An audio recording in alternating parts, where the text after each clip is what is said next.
할렐루야. 우리 좌우 앞에 계신 분들과 인사 나누겠습니다. 할렐루야, 축복합니다. 가정의 달 하나님의 은혜가 우리 그 성도님의 가정에 늘 가득하게 임하고 축복합니다. 우리 인사 나누시죠.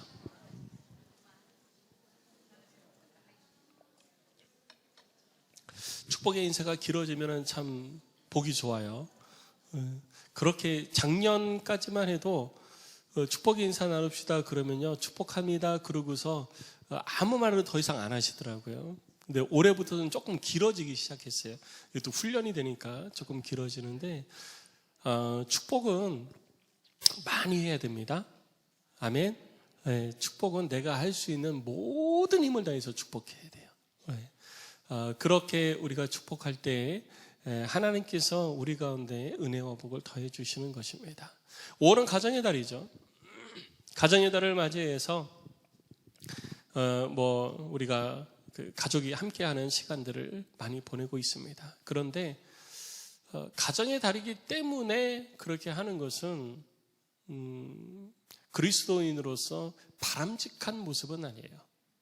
가정의 달이기 때문에가 아니라 하나님이 우리를 창조하시고 또 우리 가운데 가정을 이루게 하셨기 때문에 우리들의 삶이 늘 언제나 하나님의 베푸신 은혜 속에 가정도 우리의 자녀들도 또 스승도 늘 감사하고 서로 존경하고 존중하며 삶을 살아야 됩니다. 가정의 달이 되어지면요, 가정의 소중함을 자꾸 이렇게 강조를 하죠. 그래서 어린이날도 있고요, 어버이날도 있고, 그리고 스승의 날도 있고, 부부의 날도 있습니다. 그러니까 가족 구성원들이나 가족 구성원들에게 영향을 준 사람들을 우리가 좀 기억하고 감사하고 또 그들에게 예를 표하자라는 의미를 가지고 있습니다. 그런데 이것이 단순히 사회에서만 그렇게 되는, 교회 밖에서만 이루어지는 것이 아니고요, 교회 안에서부터 이미 시작이 되어졌습니다. 하나님은 천지를 창조하실 때 남자와 여자를 창조하시고 그들을 가족으로 이루게 하셨어요. 그리고 그 가정에 누가 함께 계셨느냐? 하나님이 함께 계셨습니다. 그런데 그 가정이 죄로 인해서 파괴되어지면서 하나님이 없는 가정이 되기 시작했어요. 하나님이 없는 가정이 되니까 하나님께로 모든 생각이 하나님의 뜻과 하나님의 말씀에 맞추어졌던 것이 이제는 내 생각 그리고 내 가치관에 맞춰진 거예요. 그래서 가족도 아이의 생각 다르고 부모의 생각 달라요. 부모도 남편 생각 다르고 아내 생각 다릅니다. 그러니까 각자 생각이 다 틀려가지고 그것이 하나가 안 돼요. 그게 하나가 안 되어지니까 사회에서 뭐라고 그러냐? 서로 각자 생각이 다르니까 각자 존중을 해줘야 된다라고 얘기합니다. 그래서 오히려 사회는요, 가정이 분열되어지는 것을 제가 이렇게 말씀을 드리면 좀 어떨지 모르겠지만 조장하는 그런 느낌이 있습니다. 아이들의 생각이 있으니까 아이들 생각대로 살게 내버려 두세요. 남편하고 아내하고 생각이 다르니까 그냥 내버려 두세요. 상관하지 마세요. 그러니까 연합이 안 되어지는 거죠. 그리고 선생님들도 우리 가족 일이니까 우리 애한테, 그때는 또 우리 애가 되어져요. 우리 애한테. 그러니까 선생님도 상관하지 마세요. 그러니까 선생님도 상관없는 사람이 되어진 거예요. 이러한 모습 속에서 우리는 하나가 되려고 하지만 결코 하나가 되지를 못하는 모습을 가지고 있는 것입니다. 그런데 교회는, 성경은 우리가 하나가 되어야 된다고 계속 얘기합니다. 내 가치관, 내 생각을 버리고 하나님의 가치관으로 맞춰져야 된다. 하나님의 가치관으로 하나가 되어야 된다. 그래서 우리로 하여금 이 땅에서 네 마음대로 살지 말고 하나님의 뜻대로 우리 모두가 함께 살아야 된다. 여기에 맞춰져야 된다라고 얘기하면서 우리 모두가 하나 되기를 권장을 하고 있습니다. 그렇게 하나 되어지는 가운데 서로가 서로를 존중하고 인정하고 피차 권면하면서 좋은 그리스도인, 또 완전한 사람으로 세워가는 그런 인생을 살아가는 것이 성경의 가르침이고 권면인 것입니다. 그런데 세상은 하나 되어서 나 자신을 포기하고 우리가 하나 되기 위해서 노력하고 하나로서 삶을 살면서 서로 존중하고 인정하면서 우리가 같이 가자라고 캐치프레이즈는 그렇게 합니다. 이것이 필요하다는 것을 사회도 인정을 해요. 그런데 그 내면을 보면은요, 네가 하고 싶은 거 해. 네가 원하는 거 해. 네가 원하지 않는 거면 안 해도 돼. 라는 것이 요즘의 사회의 교육의 내용입니다. 그래서 우리는 이 땅에 살면서 어떤 것이 우리가 인간으로서 하나님의 형상을 따라 창조함을 입은 사람으로서 온전한 일을 이루어가는 것인지를 다시 한번 기억하면서 말씀에 더 우리들의 마음을 집중하고 그 뜻 가운데 행하는 자가 되어야 될 줄로 믿습니다. 성도 여러분, 가정의 달을 맞이해서 서로가 서로를 존중하되 가족이 더 함께 사랑하고 존중하고 주의 뜻 가운데 온전한 하나됨을 이루는 그런 은혜와 복이 여러분들 가정과 그리고 여러분들의 인생 가운데 늘 가득하시기를 주의 이름으로 축복합니다. 그것이 가정의 달의 진정한 의미가 되어야 되는 것이죠. 자, 오늘 우리가 마태복음 27장 1절로 10절 말씀을 통해서 주님이 우리에게 가르쳐 주시는 교훈을 듣도록 하겠습니다. 마태복음을 강의를 하다가 여러 이제 부활 주일부터 시작을 해서 여러 이제 가정의 달 행사, 선교 계속 되어지면서 많이 기억하시리라. 웃으시지만 내용을 많이 잊지 않으시고 기억하시리라 믿습니다. 정말 그렇게 믿으면서 오늘 말씀을 함께 나누도록 하겠습니다. 예수님께서 목요일 날 밤에 겟세마네 동산에서 기도하시고 내려오시면서 붙잡히셨어요. 예수님께서 유대 종교 지도자들과 대제사장들 그리고 로마의 군인들에 의해서 붙잡히시고 대제사장의 관저로 끌려갑니다. 대제사장의 관저로 끌려가신 예수님께서 밤에 신문을 당하게 되시죠. 그 신문을 당하실 때 유대 종교 지도자들은 이 거짓 증인을 준비시켜가지고 예수님을 정죄하려고 했습니다. 그런데 준비되어진 거짓 증인들의 말이 맞지를 않는 거예요. 성경을 보면 모세의 율법에 증인 2사람 이상이 같은 증언을 해야 그 사람의 죄를 인정할 수가 있는 거예요. 그런데 예수님을 정죄하려고 했는데 준비되어진 거짓 증인들이 서로 일치되지 않는 증언을 하면서 답답하게 되어진 거죠. 그래서 어떻게 할까 계속 증인을 내세우는데 마지막에 예수님께서 아무 말씀도 안 하셨는데 마지막에 이제 증인이 와서 이렇게 이야기를 합니다. 그가 자기가 성전을 하루 만에 헐고 3일 만에 다시 세운다 했다라고 증거를 합니다. 그런데 이 증언을 똑같은 증언을 하는 사람이 또 나타난 거예요. 그런데 이 역시 거짓 증언이었습니다. 예수님 자신이 성전을 허물겠다는 말씀은 하신 적이 없어요. 성경을 보면 예수님께서 너희가 성전을 헐라 내가 3일 만에 다시 세우리라 라고 말씀을 하신 거예요. 그런데 이 거짓 증인들은 그가 성전을 헐고 다시 짓겠다고 했다라고 얘기를 하는 것이죠. 하나님의 성전을 허문다는 것은 하나님의 일을 무시한다라는 거예요. 그래서 그건 신성모독이 되는 겁니다.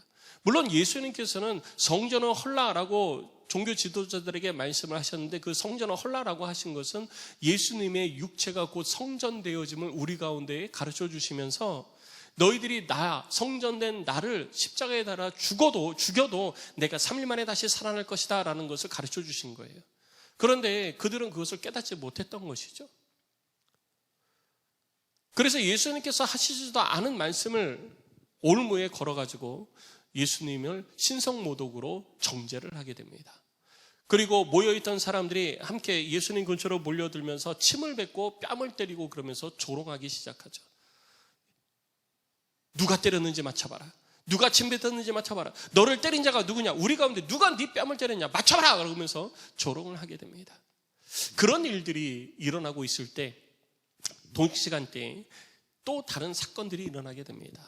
먼저 일어나는 사건이 바로 베드로의 사건입니다. 예수님께서 그렇게 잡혀가시자 베드로가 예수님을 떠나갈 수가 없었어요. 그래서 예수님을 쫓아서 대제사장의 관저로 숨어 들어갑니다. 대제사장의 관저로 숨어 들어가서 그 되어지는 일들을 잘 살피고 있는데 베드로가 누구인지를 알아보는 사람들이 나타났습니다. 그리고 저도 같은 당이다 라고 하는 말에 베드로는 겁이 난 거예요. 나도 붙잡혀서 고초를 당하고 죽임을 당하면 어떡하지? 나도 죽으면 어떡하지? 나도 사형당하면 어떡하지? 이게 너무 무서워서 베드로는 예수님을 부인하게 됩니다. 말이 좋아서 부인이죠. 예수님을 배신한 거예요. 그것도 한 번이 아니라 3번이나 배신합니다. 예수님을 향해서 3번이나 배신하고 나서 갑자기 닭이 울립니다. 그 닭 우는 소리를 듣고 베드로는 예수님의 네가 닭 울기 전에 3번 나를 부인하리라 라고 하신 말씀이 기억나게 되고 가슴을 치면서 자신의 잘못을 뉘우치고 통곡하고 그 자리를 떠나게 됩니다. 자, 이런 일이 있는 그 밤에 오늘 본문의 내용도 발생하게 되어집니다.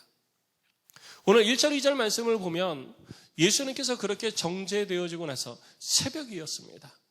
새벽이라고 얘기하는 것은 해 뜨기 전을 말합니다. 해 뜨기 전에 모든 대제사장과 백성의 장로들이 여전히 예수를 어떻게 하면 완벽하게 죽일 수 있을까 이거를 계속 고민하고 있었어요. 왜 그러냐면 예수님을 빨리 죽여야 되는 거예요. 왜? 지금이 목요일이니까 하루 지나면 지금 해가 뜨면 이제 금요일 아침이 되는 거잖아요. 목요일 밤이었으니까 금요일 아침이 되어지고 금요일이 다 지나면 토요일 안식일이 되어지는 거예요. 안식일이 되어지면 아무것도 못합니다. 사형 집행도 할 수가 없고요. 회의도 할 수가 없고요. 아무것도 할 수가 없어요. 그러니까 안식일 되기 전에 빨리 이 문제를 매듭짓고 싶은 거예요. 시간이 자꾸 끌게 되어지면 예수님을 쫓는 사람들이 예수님이 붙잡혀 갔다는 소식을 듣고 찾아와가지고 폭동을 일으키고 데모를 일으키면 어떻게 할까? 그것도 역시 고민이 됐던 겁니다. 로마가 가장 싫어하는 것이, 로마 정부가 가장 싫어하는 것이 폭동이고 데모였거든요. 그런데 그 문제가 발생되어지게 되면 유대의 종교 지도자들에게 그 책임이 물어질 수 있기 때문에 그런 일들이 발생되어지기에 빨리 이 문제를 마무리 짓고 싶었던 거예요. 그래서 무리수를 두고 있었던 것입니다. 그래서 어떻게 하면 빨리 예수님을 죽일 수 있을까 의논하고 있으면서 예수님의 죄가 일단은 정죄가 되어졌는데 사형을 언도를 하는 것은 정죄는 할 수 있지만 사형 선고는 할 수가 없습니다. 사형 선고는 누가 할 수 있느냐? 이 유대 지역의 총독인 빌라도만이 할 수가 있었던 거예요. 그래서 예수를 해가 뜨기도 전에 그 예루살렘 성 안에 있는 빌라도의 관저로 다시 보낸 겁니다. 그래서 결박하여서 끌고 총독 빌라도에게 넘겨주게 된 거예요. 자, 이렇게 예수님께서 이제 대제사장의 관저에서 총독 빌라도의 관저로 옮겨지게 됩니다. 옮겨지게 되어지고 난 후에 누가 찾아오느냐? 유다가 찾아오는 거예요. 3절 말씀을 보면 유다가 예수님의 이런 정죄되어짐과 그리고 예수님이 빌라도의 관저로 끌려가는 것을 보면서 마음에 뉘우침이 있었던 거예요. 아, 내가 이거 실수했구나. 내가 잘못했구나. 내가 3년 동안 그렇게 쫓아다니고 그렇게 섬겼던 분이 나의 잘못으로 인해서 저렇게 누명을 쓰고 죄도 없는데 죄인이라고 판결이 내려지고 정죄함을 받고 또 빌라도에게 끌려가서 어떻게 될지 모르는 최후 선고를 얻게 되어지는데 아, 이거 내가 잘못해가지고 이런 일이 발생되어졌구나. 이게 가슴이 너무 아픈 거예요. 너무 찔리고. 그래서 자기가 받았던 은 30을 다시 대제사장과 그리고 서기관들에게 들고 가서 그것을 던져줍니다. 그리고 고백하죠. 4절입니다. 내가 무죄한 피를 팔고 죄를 범하였도다. 자기의 이 가슴 아픈 죄를 고백하는 거예요. 그렇게 고백했더니 제사장들이 이렇게 이야기합니다. 그것이 우리와 무슨 상관이냐? 네가 당하라 라고 얘기를 하게 됩니다. 이 말을 우리가 조금 더 쉽게 얘기하면요, 그게 우리와 무슨 상관이요? 당신 일이니 당신이 알아서 하시오 라는 것이 우리말 성경에 기록되어진 번역의 내용인 것입니다. 대제사장들은 유다의 이런 고백과 말을 외면했던 것입니다. 그러자 유다는 죄책감에 견딜 수가 없었어요. 그래서 은 30을 그들 앞에 놓아두고 그 길로 바로 밖으로 나가서 스스로 목매어 죽게 되어집니다. 그리고 대제사장들은 그 은을 거두어서 이것은 핏값이라, 그 은을 어떻게 처리할까 하고 논의를 하게 됩니다.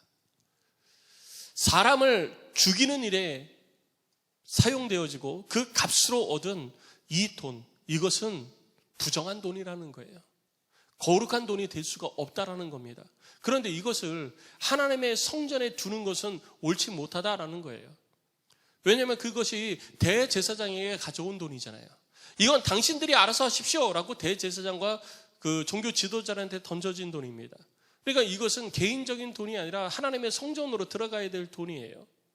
그런데 대제사장과 종교 지도자들은 한 사람을 사형시키기 위해서 치러진 이 돈을 하나님의 성전에 드리는 것이 옳지 않다. 그럼 어떻게 해야 되냐?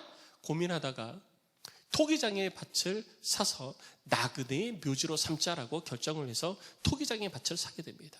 이 토기장의 밭이 어디냐면요, 예루살렘 성 바깥, 지금의 흰놈의 골짜기라고 얘기하는 그곳에 토기장이들의 밭이 있습니다. 그곳에 진흙이 나와요. 그래서 그 진흙을 가지고 토기장이들이 그 그릇을 구웠던 것입니다. 그런데 그 밭을 사서 무덤으로 삼는데, 무덤으로 삼는 이유는 부정하기 때문에 무덤으로 삼는 거예요. 부정한 돈을 가지고서 뭐 집을 사가지고 그 집에서 사람이 산다? 이거는 인정이 되지 않는 겁니다. 그래서 부정한 돈이니까 토기장의 밭을 사서 예루살렘 성 밖에 있는 한 지역을 사서 그것을 무덤으로 삼자라고 결정을 하게 된 거죠. 근데 그 무덤도 어떤 무덤? 나그네의 무덤.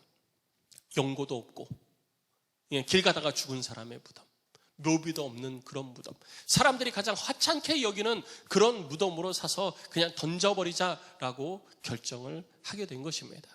그런데 이러한 결정을 하게 된 것에 대해서 8절 이하에 이렇게 기록이 되어져 있습니다. 오늘날까지 그 밭을 피밭이라 일컫느니라. 오늘날은 언제냐면 지금 2024년을 얘기하는 게 아닙니다. 이 마태복음이 쓰여진 AD 약 60년경을 이야기를 합니다. 초대교회 성도들이에요. 그 초대교회 성도들이 그 밭에 대해서 알고 있는 거예요. 그 밭이 무슨 밭이냐? 너희들이 알고 있는 피밭이라고 불리워지는 그 밭을 말하는 거다라는 것입니다. 너희들이 알고 있는 그 피밭이라고 불리워지는 예루살렘 성 옆에 흰놈의 골짜기에 위치해 있는 그 피밭이라는 그 밭이 바로 이 예수를 판 그 대가로 주어진 은산십으로 사서 나그네의 무덤으로 활용되어지는 그 밭이다라고 얘기를 해주는 거죠. 그런데 이것은 그냥 되어진 것이 아니라는 겁니다. 이 모든 것들 역시 선지자 예레미야를 통해서 하신 말씀이 이루어진 거예요. 주님이 하시는 이 땅에 예수님이 오셔서 태어나시기 전부터 태어나셔서 그리고 삶을 살아가는 그 모든 과정들 속에서 주님이 하신 모든 것들은 하나님의 말씀을 이루어가는 과정이었던 것입니다. 단 하나도 주님의 뜻대로 살아가신 것이 없습니다. 예수님은 이 땅에 오셔서 오직 하나님의 뜻을 위해서 삶을 사셨습니다. 심지어는 자기가 제자들에게 배신당해서 팔려진 그 돈, 자기가 제자들에게 배신당해서 그 값으로 제자들이 얻은 그 돈까지도 하나님의 뜻을 이루어가는 과정으로 사용되어진 거예요. 오늘 본문의 말씀 9절을 보면 그들이 그 가격 매겨진 자 곧 이스라엘 자손 중에서 가격 매긴 자의 가격 곧 은 30을 가지고 그 밭을 사서 그 밭을 사용을 했다고 얘기하고 있는데, 이 말은 예레미야서 19장 1절로 13절에 기록되어진 내용입니다. 하나님께서 하나님의 백성들에게 은혜를 베푸셔서 하나님의 백성들이 하나님을 섬기는 일을 해야 됩니다. 그런데 하나님을 섬기는 일을 해야 되는 하나님의 백성들이 하나님을 배신합니다. 하나님을 배신해서 우상을 섬기죠. 그리고 심지어 우상을 섬기는 것에서 그치지 않고 그 우상을 섬기고 그 우상을 섬김을 통해서 내가 잘되고 내가 복받고 내가 원하는 일이 잘 풀어지기를 위해서 인신제사를 드리게 돼요. 사람을 죽여서 제사를 드렸다는 얘기입니다. 근데 그것이 어디에서 드려지느냐? 흰놈의 골짜기에서 드려진 거예요. 그래서 하나님을 배신하고 그렇게 자신의 유익을 추구했던 자들, 그들은 그 흰놈의 골짜기에 묻히게 된다라고 말씀하신 것이 예레미야 선지자의 예언입니다. 그리고 그 예언은 이후에도 유대 백성들 가운데 이루어졌고 오늘 본문에 기록되어져 있는 것처럼 예수님을 배반한 유다의 죽음을 통해서 핏값으로 얻어진 이 은 30이 바로 이렇게 하나님을 배반하고 자신의 이득을 추구했던 자들의 모습의 본이 되어지는 용도로 사용되어졌다는 것을 우리가 성경을 통해서 알 수 있는 것입니다. 자, 오늘 본문을 통해서 우리는 무엇을 배울 수 있을까요? 하나님은 왜 마태라는 사람에게 은혜를 주셔서 오늘 성경을 기록하고 우리로 하여금 이 성경을 읽게 하시는 것일까요? 우리는 이 성경을 읽으면서 많은 논쟁을 합니다. 그 논쟁이 자살 논쟁이에요. 그 논쟁을 하면서 우리들이 생각은 어디에 꽂히냐면요, 자살한 사람은 천국을 가냐 못 가냐, 구원을 받냐 못 받냐, 자살은 죄냐 아니냐, 이걸 가지고 막 논쟁을 합니다. 그리고 자기 생각을 막 얘기해요. 그런데 우리가 알아야 될 것은 뭐냐면요,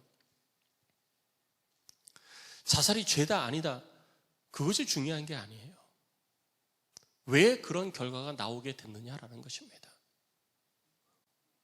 오늘 본문을 통해서 우리에게 주시는 것은요, 유다의 스스로 목매어 죽임을 선택한 그 유다가 죽일 놈이다, 구원을 못 받는 자다, 그는 나쁜 사람이다, 이거를 가르치기 위해서 우리에게 이 성경이 쓰여진 것이 아니라는 거죠. 왜 그런 선택을 하게 되어졌고 그런 선택이 결코 옳은 것은 아니다라는 것을 우리 가운데 가르쳐 주는 거예요. 초대교회 성도들에게 이걸 가르쳐 주고 또 그리스도인 된 우리에게 그것을 가르쳐 주는 것입니다.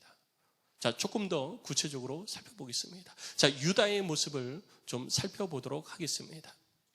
오늘 본문에 나오는 유다는 우리가 잘 알고 있듯이 자신의 잘못을 뉘우치고 성전의 은 30을 제사장 발 앞에 던져놓고 나가서 스스로 목숨을 끊었습니다.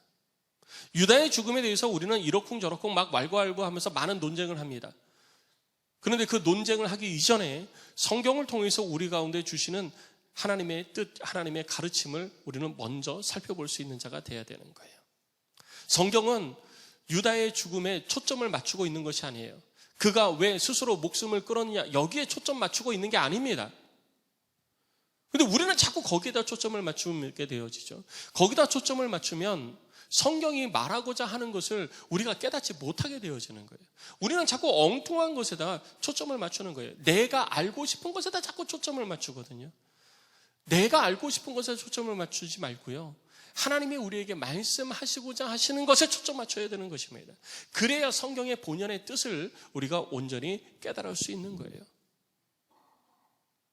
그래서 스스로 목숨을 끊는 일, 이러한 일들에 대해서는 우리가 별도로 성경 공부나 아니면 다른 신학 논쟁을 통해서 우리들이 살펴볼 일이지, 성경을 보면서 우리가 이 문제를 가지고서 왈가왈부할 것은 아니라고 저는 생각을 합니다.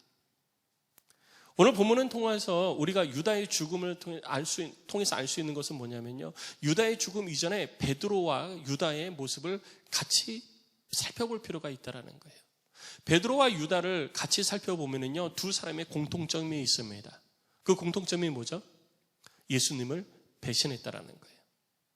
둘 다 예수님을 배신했습니다. 그리고 둘 다 뉘우쳤어요. 그리고 가슴 아파했습니다. 베드로도 통곡했잖아요. 통곡하면서 자신의 이 잘못을 뉘우쳤습니다. 유다는요, 유다도 자신의 잘못을 깨닫고 자신이 그렇게 얻으려고 노력했던 돈, 스승보다 더 귀하게 여겼던 돈, 그것을 제사장의 발 앞에 던져버렸잖아요. 다 필요 없다라는 거죠. 그만큼 자신의 잘못에 대해서 깊이 뉘우치는 그런 모습을 우리는 두 사람에게서 볼 수 있는 것입니다. 그런데 이 두 사람이 그렇게 똑같이 예수님을 배신하고 똑같이 슬퍼하고 괴로워하고 그리고 뉘우쳤지만 두 사람이 얻은 결과는 상반되어지는 것을 우리가 볼 수 있습니다. 베드로는 그 모습을 가운데에 항상 예수님 곁을 떠나지 않고 예수님 곁에 있었어요. 그 이후에도 베드로는 주님만을 생각을 하게 됩니다. 그래서 주님의 말씀에 순종해서 예루살렘을 떠나지 않고 항상 주님의 곁에 있었고 제자들과 함께 있었던 거예요. 제자들과 함께 하면서 제자들을 통해서 위로받고 격려받았던 것이죠. 그런데 유다는 자신의 죄책감에 시달리면서 홀로 있게 되어집니다. 그리고 그 죄책감에 견디지 못해서 스스로 목숨을 끊는 일을 선택을 하게 된 것이죠. 무엇이 옳고 그르다라는 것을 이야기하기 이전에 주님이 우리에게 원하는 것이 무엇인가를 봐야지 되는 거예요. 주님은 우리가 이 땅에 살면서 정말 힘들고 어려운 상황이 우리 가운데 있을 때 우리가 홀로 있지 말고 주님께로 나와야 됨을 말씀하고 계시는 것입니다. 초대교회 성도들이 얼마나 힘들었겠어요. 그리고 초대교회 성도들이 얼마나 예수님을 부인했겠습니까? 여러분 가만히 한번 생각해 보세요. 초대교회 성도들에게 불어닥친 그 고난과 핍박, 환난의 시기에 칼을 목에다 들이밀고 너 예수 믿어 안 믿어? 믿는다고 그러면 그 자리에서 목을 그어 죽이고 예수를 부정하면 살려주는데 칼이 내 목에 들어와서 너 예수님 믿어 안 믿어? 이렇게 물어보는데 초대교회 성도들이 뭐라고 대답했을까요? 어떤 사람들은 난 예수님 믿습니다 라고 자신 있게 대답하고 죽음을 선택하는 사람도 있었겠지만 아마 그 중에는 많은 사람들이 그 자리에서 예수님을 부인하지 않았을까 생각이 되어지는 거예요. 그럼 예수님을 부인한 그 초대교회 성도들은 어떤 모습으로 삶을 살아갈 수 있을까요? 죽음이 무서워서 예수님을 부인했다라는 그 죄책감, 무거운 억눌림 속에서 괴로워하지 않았겠습니까? 그 괴로움 속에서 그들은 무엇을 선택할 수 있을까요? 내가 예수님도 부인했는데 살아서 뭐해?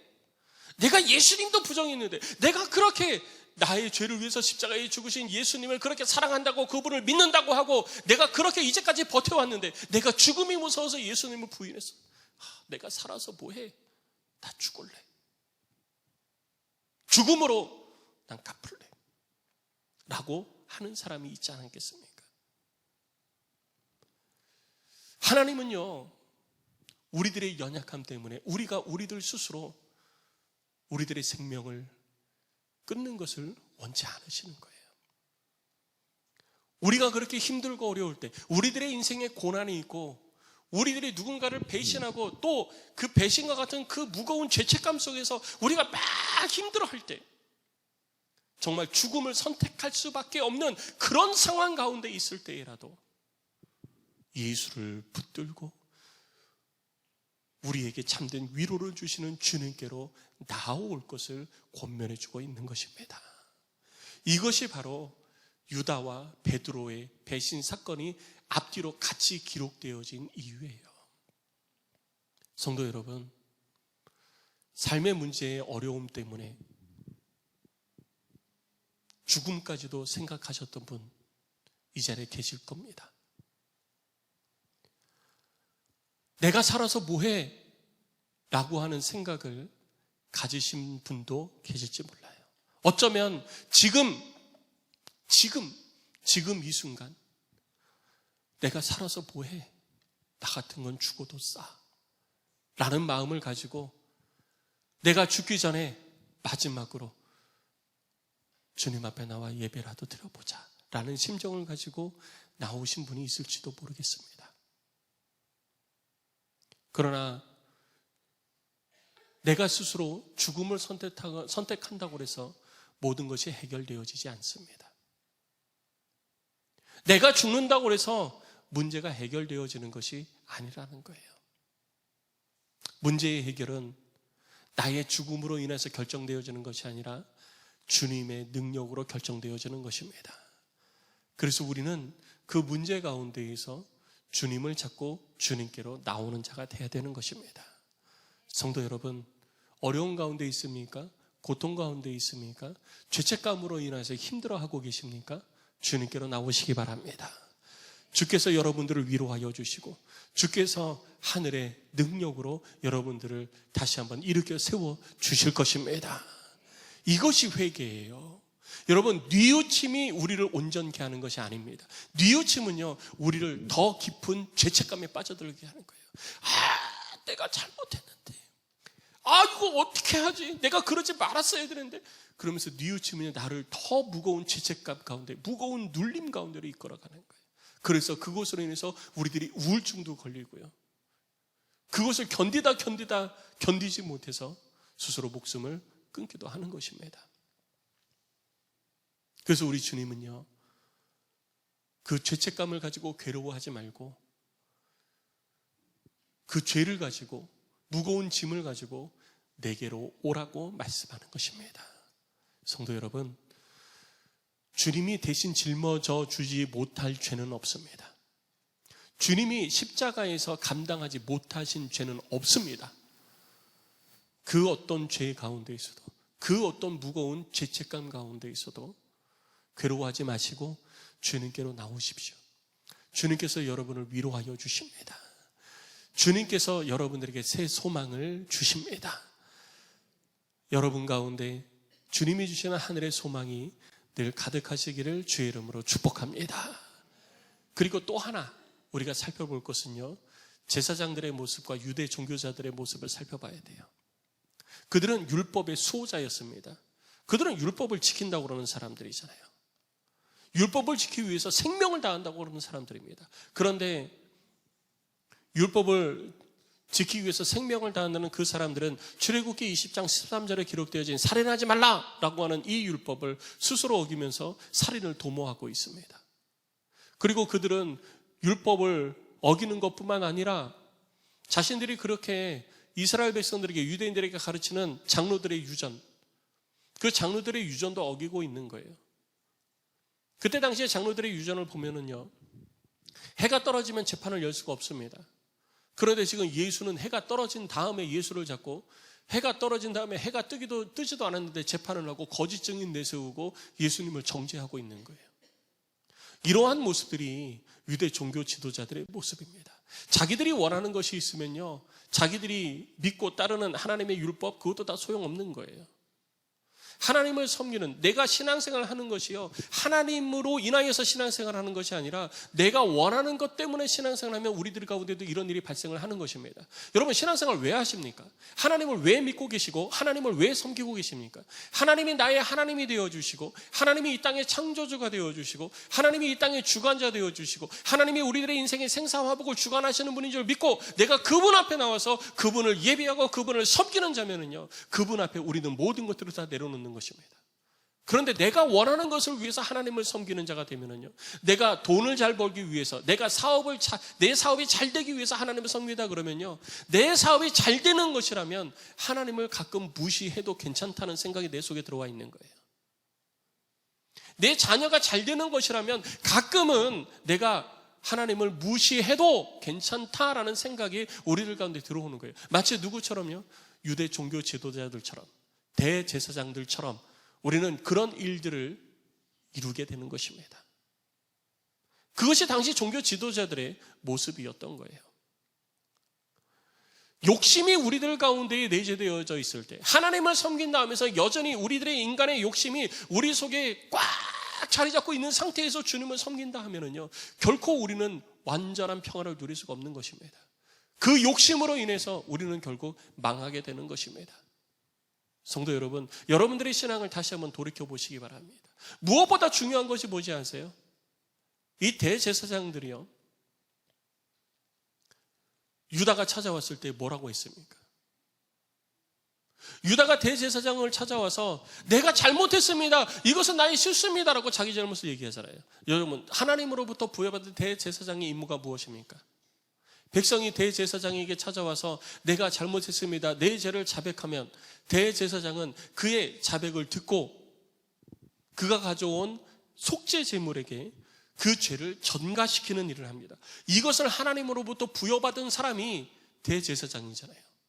그래서 그가 잘못한 죄를 대제사장이 그 속죄 제물에게 전가하고 죄의 용서함을 선언합니다. 그리고 그 제물을 하나님 앞에 제물로 올려드리는 거예요. 이 역할을 하는 자가 대제사장이에요. 백성의 잘못에 고백하는 죄에 귀를 기울이고 그를 위로하고 하나님 앞에 그의 죄를 대신할 수 있도록 기도하는 자가 되어야 되는 것입니다. 그런데 오늘 본문의 대제사장들은 무슨 역할을 했습니까? 유다가 찾아와서 나 잘못했습니다. 이건 내 실수입니다. 이거 다시 돌려주겠습니다. 이거 다시 갚겠습니다. 라고 하는데 그게 나하고 무슨 상관이냐? 네 일이니까 네가 알아서 해라. 이것이 대제사장들의 모습이었다라는 것이죠. 하나님이 내게 주신 사명, 우리 모두에게 가지고 있습니다. 특히 하나님은요, 이 땅에 단 한 영혼이라도 구원받지 못하는 영혼이 있기를 원하지 않습니다. 그래서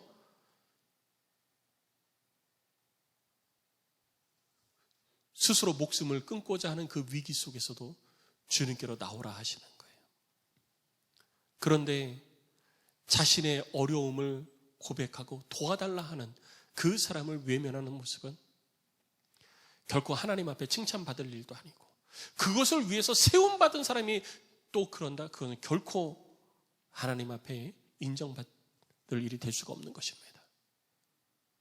하나님은 우리에게 주신 사명이 있습니다. 우리는 그 사명을 이루기 위해서 이 땅에서 살아갑니다. 그런데 내 욕심, 내가 원하는 것을 이루기 위해서 그 사명이 무시되고 있지는 않습니까?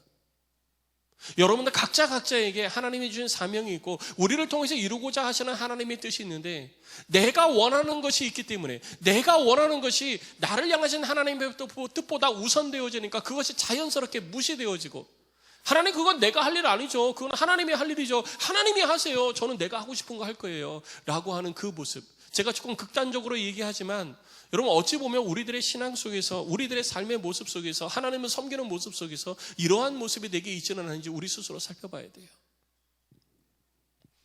그런 모습으로 삶을 살아가는 자 결코 하나님의 기쁨이 될 수가 없습니다. 한 영혼도 잃어버리기를 원치 않으시는 주님, 그의 말씀과 뜻을 기억하면서 우리는 이 땅에 연약한 자, 도움이 필요한 자를 외면하지 말고 그를 품고 위하는 자가 되어야 되는 것입니다.